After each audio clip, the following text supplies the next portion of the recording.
그 다음에 제일 안 좋은 거 다른 집이랑 비교하는 거 있어요. 어떤 집은 뭐 내 친구네 집은 예단을 뭘 받았다더라 혼수 왜, 이거 진짜 안 했으면 좋겠어요. 그치, 진짜 안 했으면 거. 좋겠어. 그리고 네.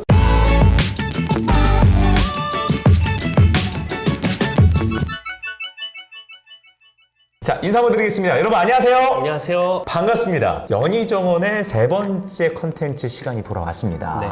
잘 지내셨어요, 대표님? 네. 환절기 감기 조심하십시오. 감기가 생각보다 조금 독해서 고생 좀 했습니다. 주말마다 막 이렇게 웨딩 진행도 하고 되게 바쁘게 돌아가잖아요, 연희정원. 맞아요. 엄청 바쁘시죠? 네, 주말마다 계속 웨딩 행사가 계속 있어서 어떻게 보면 또 그런 노하우나 데이터는 계속해서 차곡차곡 쌓여가는 중이에요. 네, 여러 가지 실험적인 시도도 많았고 네. 거기에 따른 피드백도 지금 다 축적해 놓고 있습니다. 좋습니다. 세 번째 클립의 촬영 날입니다. 네. 1편과 2편이 나갔거든요. 네. 반응이 너무 따뜻해요.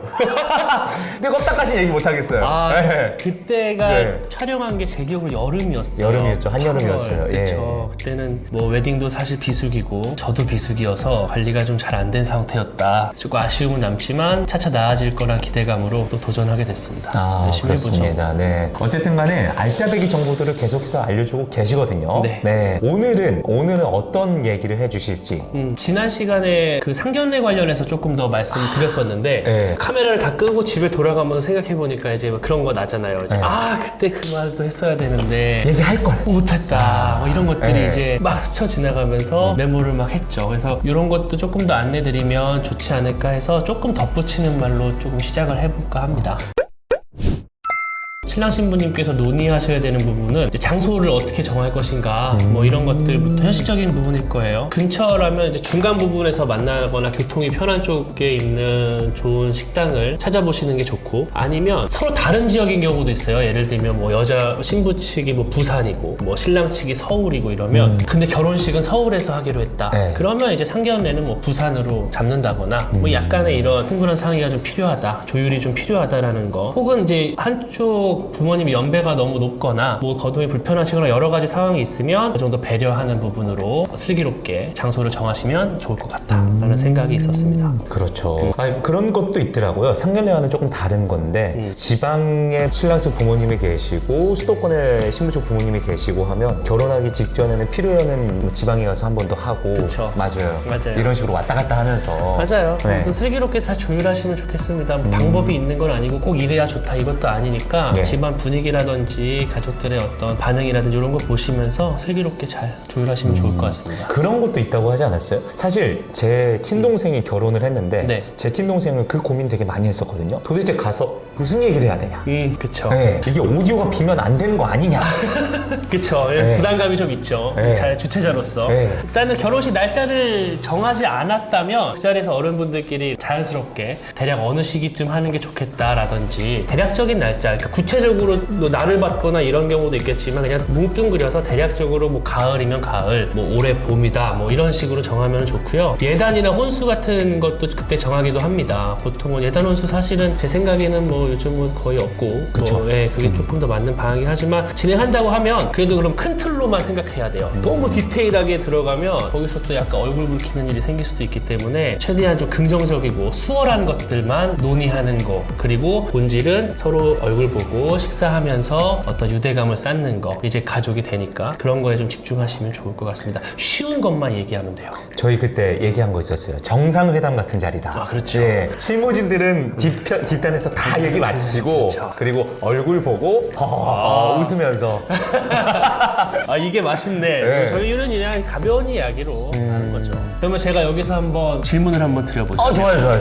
상견례에 갔는데 이제 계산은 누가 할까요? 계산을 누가 할까요? 진짜? 그거 어떻게 해요? 계산을 누가 할 것인가? 네. 이것도 참 뭐 정답은 없습니다. 네. 정답은 없는데 나가는 길에 정하지 않으면 계산대 앞에서 또 신랑이 하는 거 알잖아요. 막 서로 뭐 맞아. 아니면 눈치를 보거나 네. 이런 민망한 상황이 생길 수 있기 때문에 미리 정하는 게 좋아요. 네. 예를 들면 뭐 미리 언지를 주는 게 좋습니다. 뭐 음식값은 뭐 신랑 신부가 미리 내기로 했다라든지 걸 부모님께 알리던지, 아니면 뭐 신랑 측에서 부담하기로 했다는 걸 신부 측 부모님에게도 살짝 언지를 드리면 수월하겠죠? 그래서 미리 정하면 됩니다. 계산하기로 한쪽에서 반 뜨면 상대방 쪽도 마음도 편하고 네, 그런 게 정리되니까 훨씬 더 나을 거예요. 그렇죠. 뭐 사실 뭐 누가 센스 있죠. 계산을 하든 별 문제는 없는데 어쨌든 사전에 논의가 되어 있으면 정상회담이니까. 마지막으로 예. 진짜 하면 안 되는 거 요거만 짚고 넘어가겠습니다. 아, 상견례에서 이것만큼은 안 했으면 좋겠다. 제가 그때 말씀드렸어요. 막 담배 좀 참고 뭐 젓가락질 뭐 좀 조심 이런 얘기 좀 했는데 진짜 중요한 걸 말을 안 했더라고요. 부모님들의 어떤 자식 사랑이 너무 뛰어나서 과도하게 자식 자랑을 하는 경우가 있습니다. 그거는 이제 어머님, 아버님께 미리 말씀을 드려야 돼요. 뭐 우리 애는 어렸을 때부터 총명해서 어쩌고 뭐 이런 이야기 있죠. 굳이 필요 없습니다. 우리 어머니가 많이 하실 것 같은데. 그러면 뭐 우리 집안이 어떻고 뭐 알죠? 정말 우리 몇 대 손님 우리 집안 대대로 대단한 집안 뭐 이런 얘기 굳이 그때 할 필요 없습니다. 뭐 해서 뭐 좋을 거 없고. 그 다음에 가끔은 그런 분들이 계세요. 너무 편하면 이전 과거를 얘기할 때가 있어요. 그 그런 과거라면 정도까지는 없겠지. 신랑 신부의 과거. 그러니까 뭐 예전에 걔보다 훨씬 낫다는 뭐 이런 설마 없겠지만 와. 행여 이제 상상만 해도 아찔한데 진짜 아찔하다. 뭐 네. 예전 과거나 이런 것들은 좀 언급하지 않도록 미리 노파심에 부모님이나 가족분들께서 좀 이렇게 한 번쯤은 인지하시는 게 좋을 것 같고 그 다음에 제일 안 좋은 거 다른 집이랑 비교하는 거 있어요. 어떤 집은 뭐 내 친구네 집은 예단을 뭘 받았다더라 혼수 왜, 이거 진짜 안 했으면 좋겠어요. 굳이 진짜 비교하는 안 했으면 거. 좋겠어. 그리고 마지막으로 이게 약간 본인만 좀 공감할 수 있는 뭐 종교 얘기라든지 뭐 정치적인 이야기 뭐 이런 거는 뭐 어른분들이 알아서 안 하시겠지만 만약에 그런 게 나오면 딱 끊어야 됩니다. 알아서 쫙 조율하시고. 제가 봤을 때는 거기에 참석하는 부모님들께서 네. 멘탈 꽉 잡고 오셔야겠네.